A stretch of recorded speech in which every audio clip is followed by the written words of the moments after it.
Hi! ఆకుకూర అంటే ఎంతమందికి ఇష్టమండి. నేనైతే అంతకుముందు అసలు తినేదాన్ని కాదు. తర్వాత మా పెద్ద బాబునైతే ప్రెగ్నెన్సీతో ఉన్నప్పుడైతే అప్పటినుంచైతే ఇంక బాగా ఆకుకూర అలవాటయిపోయిందండి. మా ఇంటికైతే ఒక పూజారి అయితే వచ్చారు. మా ఊరు పూజారి అక్కడ మా అమ్మ వాళ్ళ ఇంట్లో ఉన్నప్పుడు ఆయన చెప్పారండి, ఆకుకూర ఎక్కువ తీసుకోమ్మా, మంచిది హెల్త్‌కి అని చెప్పారండి. ఇంకా అది కాక బేబీకి కూడా చాలా మంచిది అని చెప్పారు. ఇంకా మనకి మంచిదైనా ఏమన్నా ఆలోచిస్తామేమో కానీ బేబీని మంచిది అని చెప్తే ఇంకా ఆలోచించాం కదా. ఇంకైతే స్టార్ట్ చేశానండి.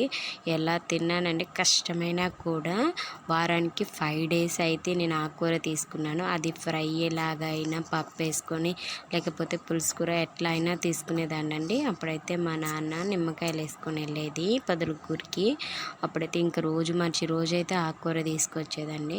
ఇంకా నేనైతే ఫుల్గా అయితే తిన్నాను. చాలా మంచిదండి.